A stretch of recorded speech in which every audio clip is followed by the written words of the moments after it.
Very very warm welcome to all of you. बहुत बहुत आभार, शुभकामनाएं। हर वीडियो जो आपने मेरा देखा, लाइक किया, मुझे बहुत खुशी है। कमेंट किया, मुझे और भी ज्यादा खुशी है। और आपने सबको भेजा है, इससे तो मैं बहुत गदगद हूं। और इसलिए आज आपकी डिमांड पे, लगातार 3 महीने से आप मुझे डिमांड कर रहे हैं, ऑब्जेक्शन हैंडलिंग पे वीडियो बताइए, वीडियो बताइए, बनाइए बनाइए बनाइए। आप लगातार, आप में से बहुत सारे साथी ऑब्जेक्शन हैंडलिंग पे बात करना चाहते थे कि कैसे हैंडल करें उस सिचुएशन को जहां पे वो फंस जाते हैं, जहां पे ग्राहक उनके ऊपर हावी हो जाता है, जहां से उनको खाली हाथ लौटना पड़ता है। और इसलिए आज से मेरा ये सीरीज इंश्योरेंस सेल्स प्रोफेशनल्स के लिए और सेल्स प्रोफेशनल्स के लिए, रिटेल प्रोफेशनल्स के लिए है, नेटवर्क मार्केटर्स के लिए है, जिनको ऑब्जेक्शन हैंडलिंग में प्रॉब्लम आती है। वो सारे लोग इस वीडियो का पार्ट होंगे और उनको शायद मेरे इस वीडियो से जरूर मदद होगी, ऐसा मैं सोच के ये वीडियो बना रहा हूं। तो ऑब्जेक्शन हैंडलिंग में सबसे बड़ी प्रॉब्लम क्या है कि आप घर से निकलते हो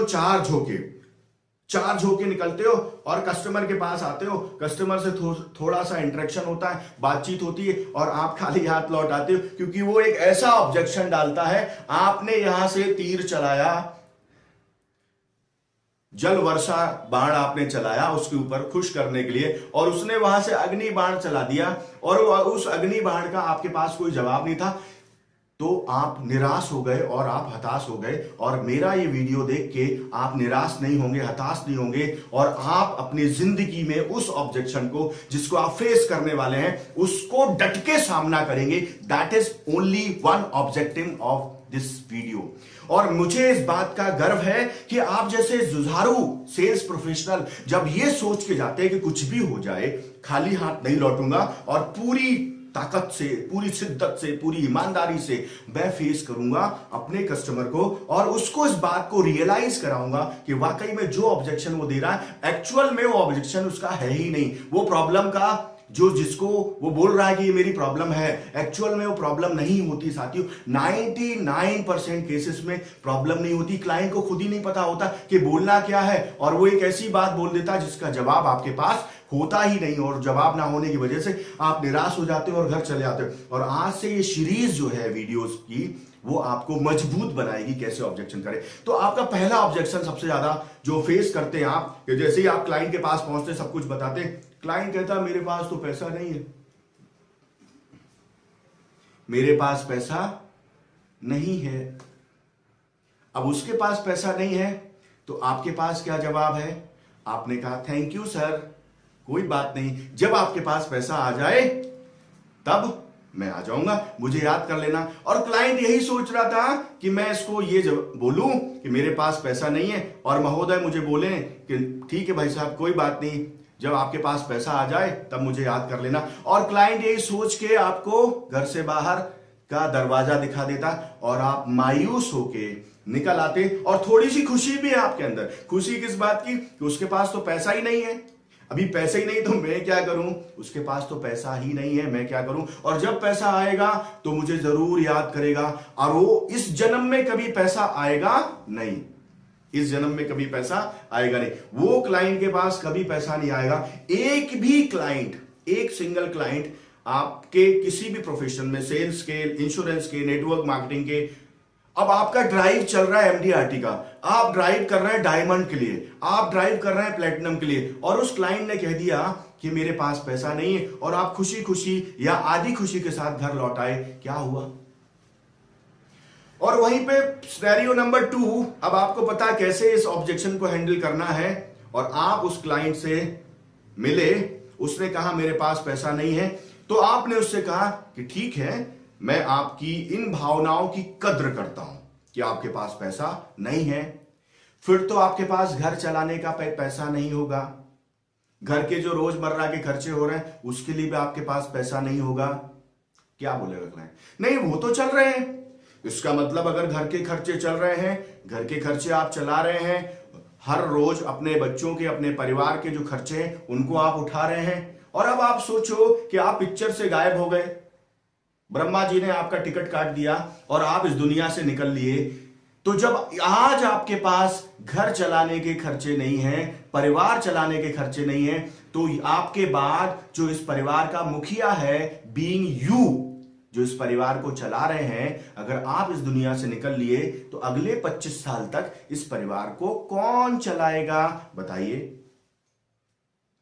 अब ये ऑब्जेक्शन दो तरीके से आता है। एक तो जब आप किसी को टेलीफोन करते हैं, फोन करते हैं कि सर मैं आपसे मिलना चाहता हूं बीमा पॉलिसी के विषय के लिए,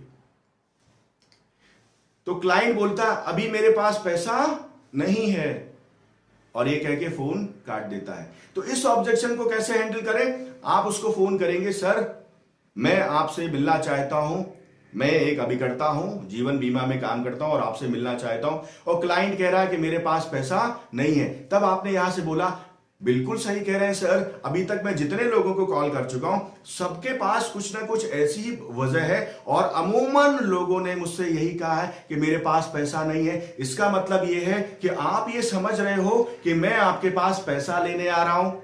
ऐसा नहीं है, ऐसा बिल्कुल भी नहीं है।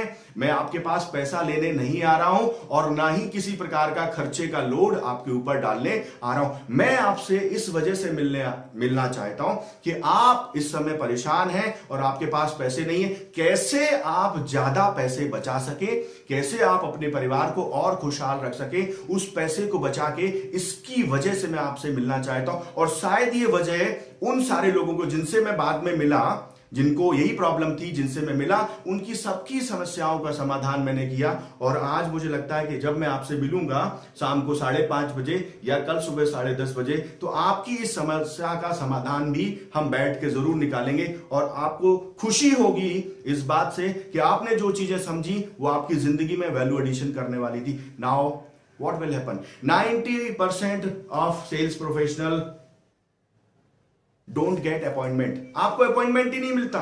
जैसे आपने फोन लगाया, मेरे पास पैसा नहीं है, क्रॉस हो गई बात। मेरे पास पैसा नहीं है, बंद हो गया दरवाजा। मेरे पास पैसा नहीं है, प्रेजेंटेशन खत्म हो गया। अब क्या बोलेगा? जब आपने फोन किया तब क्या बोलेगा, और जब आप डायरेक्ट मिले तब क्या बोलेगा?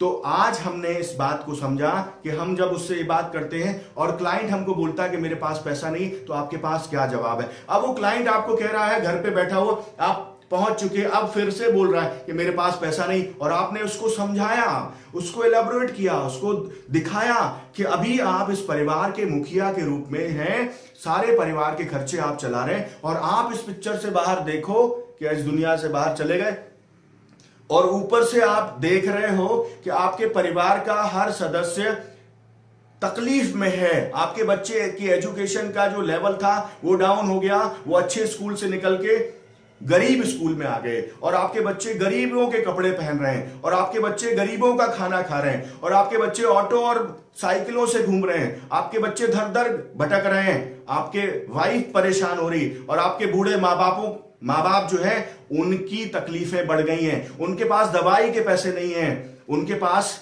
घर चलाने के पैसे नहीं हैं, और रोज ईश्वर से प्रार्थना करते हैं कि हे ईश्वर मुझे जल्दी उठा लो, अब मैं इस दुनिया में जीना नहीं चाहता। And being the earner member of this family, क्या ये आपकी जिम्मेदारी नहीं बनती कि कम से कम आप तो चले गए, और अभी जब आप जिंदा हो तो इस परिवार को सुरक्षा दे सको, उन माँ बाप को सुरक्षा दे सको जिन्होंने जिंदगी भर सारा पैसा आपके ऊपर लगाया और खुद के लिए प्लान नहीं किया था, नहीं तो उनको आज आपकी कोई जरूरत नहीं थी। और वो ये सोचते हैं कि अब मेरा बेटा समझदार हो गया, कहीं ना कहीं वो हमारी टेक केयर करेगा, और आप तो गए, कौन करेगा उनकी टेक केयर? और घर में इतना पैसा नहीं है कि बच्चों का कोई ख्याल रख सकते, उनकी एजुकेशन का कोई ख्याल रख सकते, आपकी वाइफ का कोई ख्याल रख सके। सबका जीवन अस्त व्यस्त निरस्त हो गया, सबकी लाइफ बेकार हो गई, सिर्फ एक छोटी बात से, क्योंकि आपने ये प्लान नहीं किया कि वाकई में आपकी इनकम के हिसाब से आपका लाइफ इंश्योरेंस कवर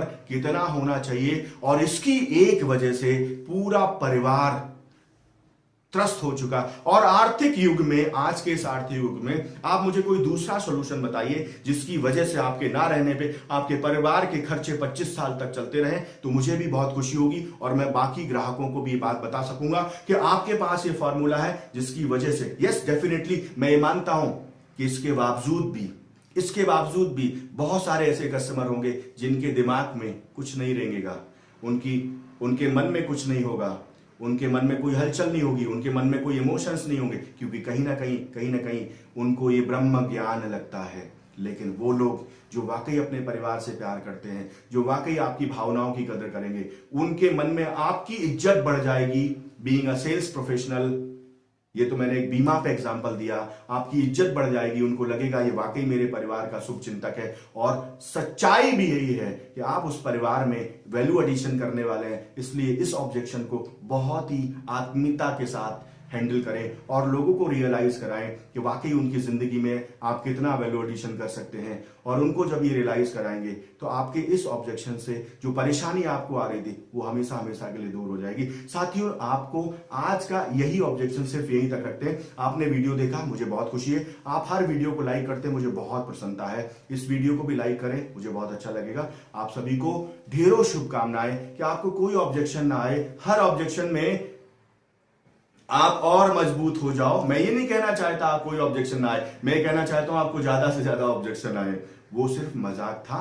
मैं चाहता हूं कि आपको ज्यादा से ज्यादा ऑब्जेक्शन आए और हर ऑब्जेक्शन को मजबूत तरीके से जब आप सीख जाएंगे कैसे हैंडल करना है तो आपकी सफलता दोगुनी हो जाएगी। ये आपकी जिंदगी में बहुत ही सेंसिटिव इशू है, प्रॉब्लम है, जिसको मैं हैंडल करने की कोशिश कर रहा हूं और मुझे लगता है इससे आपको लाभ होगा। लाइक करें, इस वीडियो को जरूर फॉरवर्ड करें और खुद को मजबूत बनाएं, सक्षम बनाएं। यही शुभकामनाएं मेरी हैं कि आप सफलता के उस राह पे, जिस राह पे आप बढ़ चुके हो, बढ़ते ही चले जाएं।